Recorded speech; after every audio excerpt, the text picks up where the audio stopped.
বনমালী জ্যাঠার মতে প্রকাশ্য সভায় জ্ঞানী গুণী প্রজ্ঞাচন্দ্রের মাঝখানে সেদিন এক বস্তা রজস্বলা দ্রৌপদীকে লাঞ্ছনা না করলে কুরুকুল ধ্বংস হতো না। তৎকালীন ভারত শ্রেষ্ঠ পুরুষ শ্রীকৃষ্ণ প্রিয় সখীর ওই অপমান সহজভাবে নিতে পারেননি। ভীম বাদে ঘটনাটি কারো মনে তেমন দাগা কাটেনি।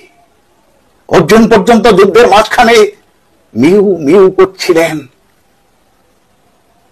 যার জন্য শ্রীকৃষ্ণকে পুরো একখানা গীতা ওড়াতে হলো। অন্য কথা, যখন আমরা সবে সাবালক হতে চলেছি, সে এক টালমাটাল সময়, বসন্তের বজ্র নির্ঘোষ শোনা যাচ্ছে। ঘর থেকে বেরিয়ে কে ফিরবে না তার নিশ্চয়তা নেই। মোহন রূপে ভাঙন হাতছানি দিচ্ছে।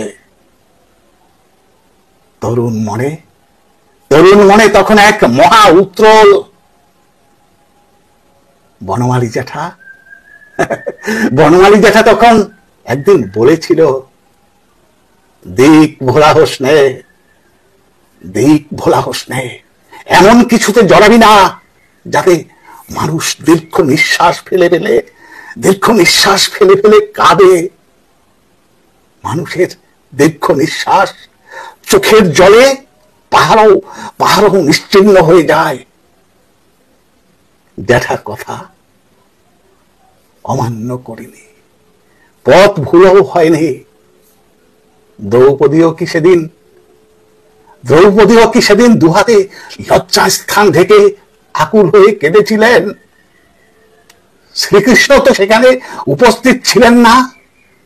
অস্ত্র ভেজা তপ্ত দীর্ঘ নিঃশ্বাসই কি তবে শ্রীকৃষ্ণকে সংবাদ দিয়েছিল? সেই অনন্ত বস্ত্র সম্ভারেই কি লেখা ছিল কুরুবংশ ধ্বংসের নোটিশ? বনমালী জ্যাঠা ভেঙে বলেনি